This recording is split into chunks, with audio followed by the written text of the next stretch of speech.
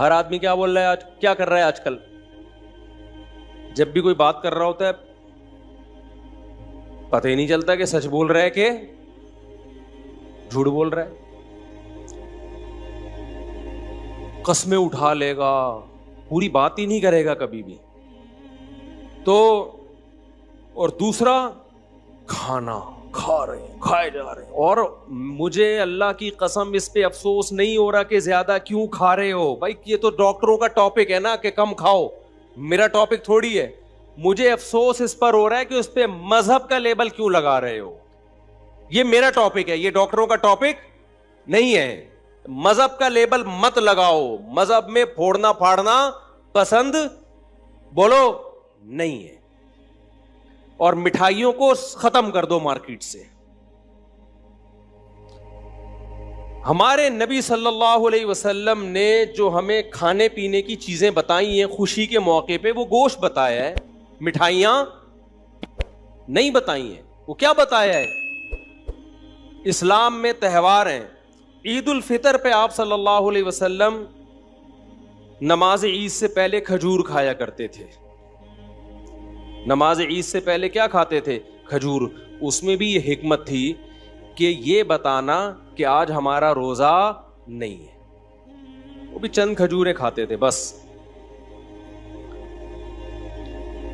باقی ہمارے نبی صلی اللہ علیہ وسلم سے تہواروں پہ کیا ثابت ہے؟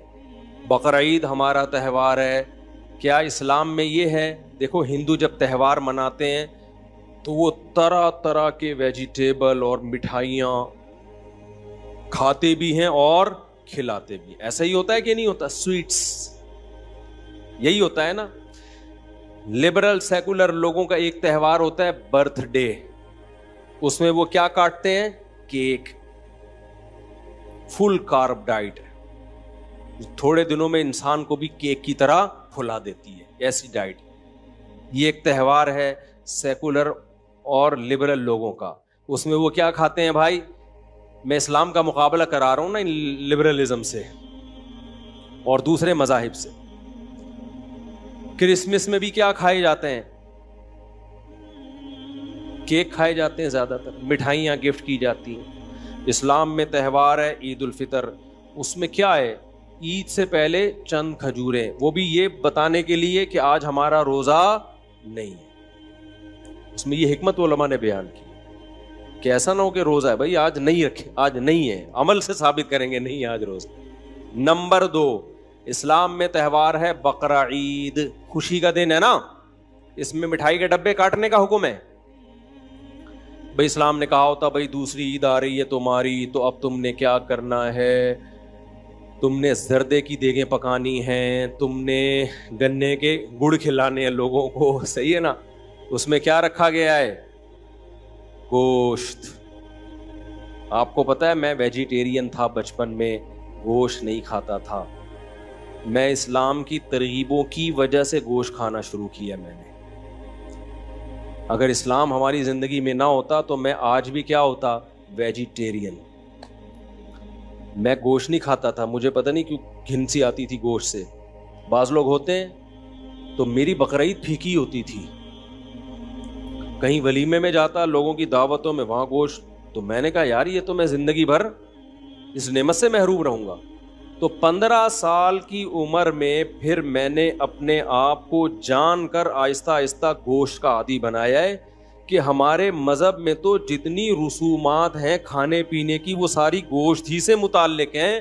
تو پھر ہم تو مذہبی ہو ہی نہیں سکتے صحیح طریقے سے. اب بقرعید میں بھی ہم کھچڑی کھا رہے ہوتے تھے بیٹھ کے, یہ تو عجیب سا لگتا تھا ہمیں, سارے دنیا گوشت کھا رہی ہے, ہم کیا کھا رہے ہیں؟ کھچڑی. تو میں نے پھر اپنے آپ کو عادی بنایا ہے. تو اس کا مطلب اسلام نے مجھے کیا بنایا ہے؟ گوشت خور.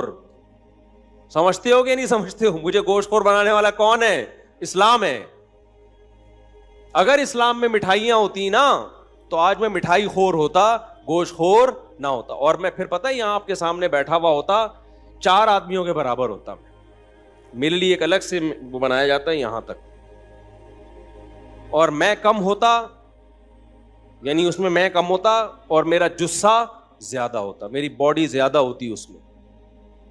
تو ایک بقرعید ہے اسلام میں, اس میں بھی کیا ہے؟ بولو گوشت. تیسری خوشی شادی, یہ بھی خوشی کا دن ہے, اس میں ولیمہ ہے. نبی نے فرمایا اولم ولو بشاتن, ولیمہ کرو اگرچہ ایک بکرا کاٹتے ہی کیوں نہ ہو. تو وہاں بھی کیا کھلایا جا رہا ہے؟ گوشت. مٹھائی کے ڈبے بولو نہیں ہے, حلوے مانڈے نہیں ہے. اور چوتھی خوشی انسان کو ہوتی ہے بچے کی پیدائش پر. فیملی پلاننگ والوں کو تو بالکل بھی خوشی نہیں ہوتی. وہ کہتے ہیں یہ کیا ہو گیا, آبادی بڑھ رہی ہے اور مسائل بڑھتے چلے جا رہے ہیں. لیکن اسلام کہتا ہے ان کی باتوں میں مت آؤ. کسی انسان کے لیے اللہ کی طرف سے اولاد سے بڑا گفٹ کوئی بھی نہیں ہے. یہ اولاد ٹینشن نہیں ہے, بلکہ اللہ کی طرف سے کیا ہے؟ تحفہ ہے, ہبہ ہے. یہب لمن یشاء اناسا, جس کو چاہتا ہوں بیٹیاں گفٹ میں دیتا ہوں. اگر یہ پینلٹی ہوتی تو اللہ اس کے لیے گفٹ کا لفظ استعمال نہ کرتا. آپ نے کسی کو تھپڑ لگایا, وہ کہہ رہے یہ کیا کہہ رہی ہیں, میں نے آپ کو گفٹ دیا ہے. آپ بولو گے کم بخت زخم پہ نمک تو نہ چھڑک. ٹینشن دے رہا ہے اور نام اس کو کس چیز کا دے رہا ہے؟ گفٹ کا. تو اللہ نے اولاد کے لیے کیا کہا؟ گفٹ ہے. تو اب مجھے ایک بات بتاؤ, اللہ میاں نے اس خوشی کے موقع پر بھی مٹھائی کا تذکرہ, رسگلوں کا, گلاب جامن کا, حلوے مانڈوں کا, کسٹرڈ کا, اور گاجر کے حلوے کا, اور کدو کے حلوے کا, اور کتنے حلوے رہ گئے ہیں؟ سوہن حلوہ. سوہن حلوے پہ اتنے فراڈ ہوتے ہیں آپ کو کیا بتاؤں میں. بس میں ایک دفعہ بیٹھا ہوا تھا, کھڑکی سے ایک بندہ آیا, سوہن حلوہ. میں نے کہا چلو گھر جا رہا ہوں, ادھر کے پی کے سے میں آ رہا تھا, بہت پرانی بات ہے. میں نے کہا چلو کچھ گھر میں ایک تحفہ لے جاتا ہوں. تو اس نے دکھایا بڑا زبردست, میں نے نکال کے پیسے دیے, دوسرا ڈبہ پکڑا کے بھاگ گیا. اس کو کھولا تو کچھ عجیب سی چیز تھی اس کے اندر. اب میں نکلوں, بس بھری ہوئی ہے, میں ونڈو سیٹ چھوڑ کر جاؤں اس ڈبے کے پیچھے, وہ پتہ نہیں کہاں گیا. پھر میری سیڑھی بھی گئی, تو ہم نے بس انا للہ پڑا. ایسے اسپیڈ سے اس نے یوں دکھایا بڑا زبردست حلوہ. میں نے کہا یہ لو پیسے. اس نے کہا ڈبہ دوسرا پکڑا دیا. میں نے کہا یہ سیمپل ہوگا, یہ اوریجنل ہوگا. ہم نے رکھا, جب کھولا اس کے اندر کچھ عجیب سی چیز پڑی ہوئی تھی. تو ایسا یہ تو کلاکاری ہے, یہ کیا ہے, کمال ہے. مجھے کہیں ملے تو میں اس کا شکریہ ادا کروں گا, ویل ڈن, زبردست. تو یہ یہاں نہیں, دنیا بھر میں ہوتا ہے. کسی نے بتایا کہ چائنیز سے کسی نے لیپ ٹاپ منگوایا. ابے چھوڑو, اب یہ قصے لے کے بیٹھ جاؤں گا میں.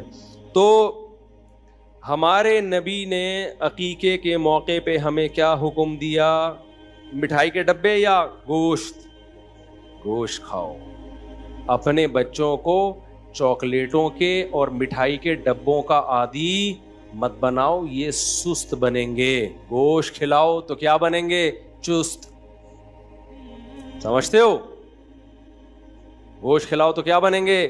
چست.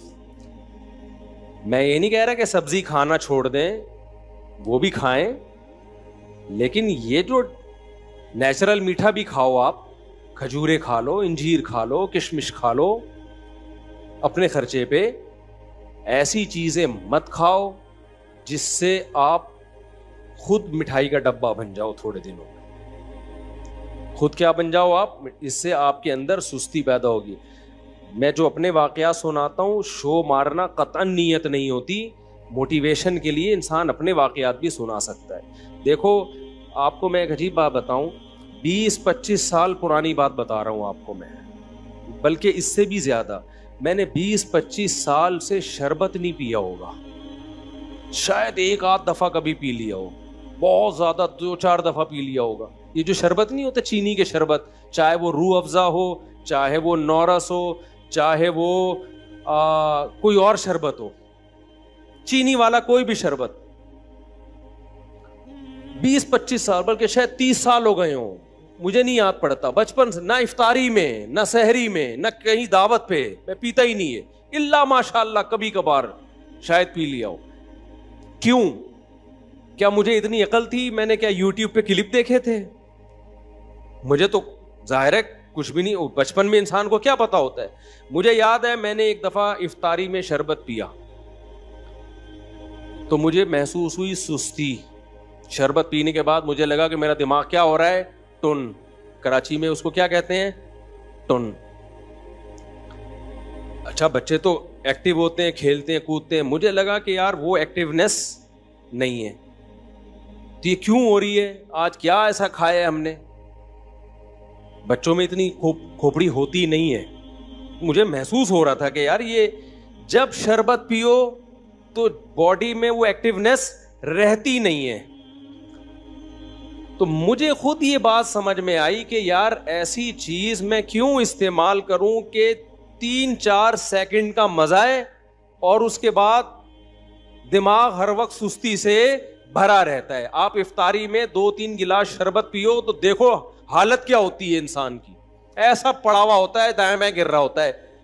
تو مجھے خیال ہوا کہ یار ایسا کام ہم کریں کیوں کہ 2 سیکنڈ کا مزہ ہے اور اس کے بعد جسم میں چستی ہی ختم ہو جاتی ہے. اور جسم میں جب چستی ختم ہوتی ہے نا تو انسان ڈپریشن میں بھی جاتا ہے, کیونکہ بیٹھ کسی کام میں دل نہیں لگتا اس کا, سوا اس کا حل یہی کہ بس سو جائے. تو اب کیا سوتے ہی رہے سارا دن. تو اس وقت اللہ نے مجھے یہ عقل دی کہ بھائی یہ پینے کے بعد سستی پیدا ہو رہی ہے, لہذا یہ کام کرنے کا نہیں ہے. مجھے کسی ڈاکٹر نے نہیں بتایا, کسی حکیم نے نہیں بتایا, نہ میں نے کسی کو مشورہ دیا کہ یہ کام مت کیا کرو. کیوں میں نے اس لیے مشورہ نہیں دیا, میں نے کہا ضروری تھوڑی جو میری باڈی کے ساتھ ہو رہا ہے وہی دوسرے کے ساتھ بھی ہو رہا ہو. ایک مثال ہو گئی. دوسری مثال, میں جامعۃ الرشید میں پڑھاتا ہوں. ایک دن ایک طالب علم گاجر کا حلوہ لے کر آیا صبح. اتنا مزے کا حلوہ اس نے خاص اسٹائل سے بنایا ہوا تھا, ہم نے بھی 2 نوالے لے لیے. ہم نے گاجر کے حلوے کے فضائل سنے ہوئے تھے حکیموں سے, بڑا طاقتور ہوتا ہے, یہ ہوتا ہے وغیرہ وغیرہ. تو میں نے اس طالب علم سے وہ ریسیپی لی وہ حلوہ بنانے کی. وہ ڈفرینٹ اسٹائل کا حلوہ تھا. وہ میں نے کیا, یہ بھی کئی سال پرانی بات ہے, میں نے کیا کیا, میں نے کہا ناشتے میں اسی اسٹائل میں حلوہ بنا کے کھاؤں گا. میں نے وہ حلوہ بنا کے کھایا, مزہ بہت آیا. لیکن جب میں مدرسے پڑھانے کے لیے پہنچا تو میں نے دیکھا جس طرح میں ایکٹیو ہو کے بچوں کو پڑھاتا ہوں اس طرح مجھ میں ایکٹیونیس ختم ہو گئی. تو مزہ ہی نہیں آ رہا. دماغ کیا ہو رہا ہے, بولو, سست.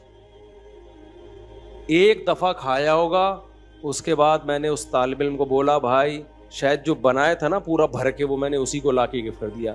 میں نے کہا آئندہ میں یہ کبھی بھی نہیں کھاؤں گا. مزے کا بہت ہے مگر یہ مزہ 10 منٹ کا, 5 منٹ کا, اس کے بعد ٹینشن 6-7 گھنٹے کی, کیونکہ وہ دماغ میں وہ تازگی ختم ہو گئی.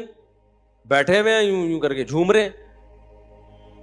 تو بھائی کیوں اپنی جانوں پہ ظلم کر رہے ہو, ایسی چیزیں کیوں کھا رہے ہو جس سے تمہارے اندر چستی کے بجائے کیا پیدا ہو رہی ہے, سستی. کیوں اپنے جان پہ ظلم کر رہے ہو. تبھی آپ دیکھ رہے ہو نا بیان میں بھی بیٹھے بیٹھے لوگ سو جاتے ہیں, بات کرتے کرتے لوگ سو جاتے ہیں, دفتر میں بیٹھے ہوں گے آڑے ترچے ٹیڑھے میڑے گر رہے ہوں گے, کوئی یوں گر رہا ہے کوئی یوں گر رہا ہے, عجیب سے. یہ سب کس کا اثر ہے, خوراکوں کا. شربت اپنی زندگی سے نکال دو. بہت زیادہ میٹھا پینے کا شوق ہے, اوریجنل جو گائے وہ گنے کا رس ہوتا ہے نا وہ پی لی, اس میں میٹھا اتنا نہیں ہوتا. سمجھتے ہو کہ نہیں سمجھتے ہو. شہد کھا لیا کرو, مدذل ہلا لیا, جو ملا کھا لیا, یہ مت بنو. تو ہماری شریعت میں اس کا بڑا اہتمام کیا گیا ہے کہ آپ کی خوراک کم ہونی چاہیے اور آپ کی خوراک اچھی ہونی چاہیے تاکہ ایک صحت مند معاشرہ وجود میں آئے. آپ میں جسم بھاری نہ ہو, آپ چست رہیں, آپ میں سستی نہ ہو, تاکہ آپ شریعت کے احکامات کو خوش دلی کے ساتھ بجا لائیں. آپ کا دماغ فریش ہوگا. گھر میں بیگم سے بات اچھے طریقے سے کریں, بچوں سے بات اچھے طریقے سے کریں. اگر آپ کھا کھا کے پھوڑ پھوڑ کے گھی کا ڈبہ بن گئے تو آپ ٹینشن کی ایک مشین بن چکے ہیں. جہاں جائیں گے ہر شخص کو ڈر ہوگا کہ کسی بھی وقت کچھ بھی کہہ سکتا ہے, کیونکہ اس کے غصے کا کچھ پتہ نہیں چلتا. اب آخری بات کر کے بس سچی مچی میں بیان ختم کر رہا ہوں. سچی مچی میں وہ آخری بات یہ, بھی وقت کیا, یہ گھڑی دکھانا ذرا, ٹائم بتانا کیا ہو رہا ہے. 29 بس. اب سچی مچی دیکھو اسلام ایک مکمل پیکج ہے نا, تو اس لیے اسلام نے کم کھانے کا عادی بنانے کے پیکج بھی ہمیں دیے ہیں. وہ پیکج یہ دیا کہ روزے کو عبادت قرار دے دیا, ایک تو فرض ہے رمضان کا, اور اس کے علاوہ بھی ترغیبات دی ہیں. قرآن میں جہاں بھی اہل جنت کی اللہ صفت بیان کرتے ہیں وہاں یہ بھی بیان کرتے ہیں کہ التائبون العابدون الحامدون السائحون, وہ روزہ رکھنے والے ہوتے ہیں. آج ہماری سوسائٹی میں نفلی روزوں کا رواج ختم, نفلی روزوں کا رواج ختم. آج میرا موڈ ہو رہا تھا صبح روزہ رکھنے کا, گھر والوں نے بولا نہیں بھائی بیان بھی کرنا ہے, بالکل ہی حالت, یہ گرمی اتنی شدید ہے. تو مجھے خیال آ رہا تھا کہ یار ایسی شدید گرمی ہی میں تو روزہ رکھو گے تو روزے کی عادت پڑے گی. میں نے نہیں رکھا, میں اتنا نیک ہوں نہیں, لیکن خیال یہ آ رہا تھا مجھے. 50% اٹھا کہ سحری کر لیتا ہوں, پھر کہا نہیں, پھر کہا کر لیتا ہوں, پھر کہا نہیں, 10 دفعہ گیا ہوں گا, پھر خیال آیا جمعے کا دن ہے, چھوڑو اتنا لمبا بیان. کیونکہ ابھی جو ہم لوگوں نے 9 محرم وہ 9 ذی الحجہ کا جو روزہ رکھا نا, اس میں حالت پتہ ہی ہوگا کیا ہوئی ہے. بچے ہمارے اوندھے پڑے ہوئے تھے اثر میں سارے, بہت ہی حالت خراب ہوئی ہوئی تھی. لیکن آپ اور مجھے, ہم سب کو چاہیے ہم اپنے آپ کو محنت اور مشقت کا عادی بنائیں. گرمیوں میں روزے رکھا کریں, چند دن تکلیف ہوگی, اس کے بعد کیا ہو جائے گی عادت. ایسا مزہ آئے گا نا کہ مزہ نہ آئے پیسے واپس. یہ پتہ چل جائے گا کہ یار کم کھا کے بہت اچھا جیا جا سکتا ہے, چند دن میں ٹینشن ہوگی. میں نے اتوار کو ایک دفعہ بیان کیا, لوگوں کو میں نے بتایا, بیان میرا ہو رہا تھا 9:30 بجے رات کو. اس میں نے لوگوں کو یہ بات کہی کہ میں نے کل رات 10:30 بجے کھانا کھایا تھا, اس کے بعد سے اب تک کھانا نہیں کھایا, 24 گھنٹے ہو گئے تھے کھانا کھائے بھی. تو میں نے کہا دیکھو میں 1.5-2 گھنٹے سے کتنا بول رہا ہوں, حالانکہ میں نے کھانا کب کھایا تھا 24 گھنٹے سے زیادہ نہیں, 1 گھنٹہ 23 گھنٹے ہو چکے تھے مجھے کھانا کھائے ہوئے. تو یہ نہیں کہ میرا روزہ تھا, میں نے روزہ بھی تھا. زیادہ کیا کیا ہے, افطاری میں 1 لیمن اور شہد ڈال کے پانی پی لیا, چند کھجوریں کھا لی, 2-4 کھجوریں بس. تو آپ تجربہ کر کے دیکھو نا, تجربہ کر کے. سحری تو کی نہیں تھی اس دن, کیونکہ رات 10:30 بجے کھانا کھایا تو سحری کی نہیں.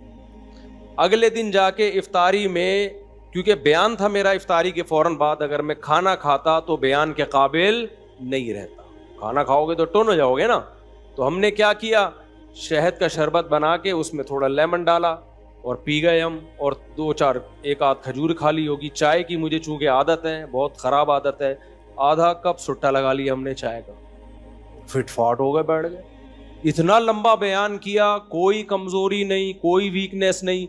پھر چونکہ مغرب سے عشاء تک لمبا بیان ہوا, تو عشاء کے بعد جا کے پھر وہی تھوڑا سا پانی جو لیمن کا بچا ہوا تھا, شہد, اچھا لیمن کو بھی 2-3 گھنٹے پانی میں ڈال دیں, تھوڑا کڑوا ہو جائے, وہ زیادہ اچھا ہوتا ہے, وہ پی لیا. اس کے بعد پھر 1 گھنٹہ بیان. لوگ سمجھ رہے تھے مفتی صاحب کوئی بہت پہنچے ہوئے ہیں, اتنا اسٹیمنا. نا, ہم کوئی بہت اسٹیمنا نہیں ہے. میں یہ واقعہ آپ کو اس لیے سنا رہا ہوں کہ جتنا ہم پھوڑتے ہیں اتنا پھوڑنا ہمارے لیے ضروری نہیں ہے. میرے جیسا باریک آدمی جو بہت زیادہ اچھی صحت نہیں ہے, آپ سے ہو سکتا ہے کم ہی صحت ہو, اتنا کم کھا کے اتنا سروائیو کر پا رہا ہوں, تو یہ میری اس کی علامت نہیں کہ بہت اچھی صحت ہے, یہ اس کی علامت ہے کہ ہم پھوڑ بہت زیادہ رہے ہیں. آپ تجربہ کر کے دیکھو, ہو سکتا ہے مجھے 1 گلاس پینا پڑا ہو, آپ 2 گھونٹ میں بھی چل جاؤ. آپ نہیں آئی میرا خیال ہے بات سمجھ. ہو سکتا ہے مجھے جو ہے نا 2 گھنٹے بیان کے لیے 1 گلاس لیمن کا شربت پینا پڑا, شہد کا شربت, وہ والا شربت نہیں چینی والا, وہ تو پھر پریگیٹو نہیں ہو جاتے.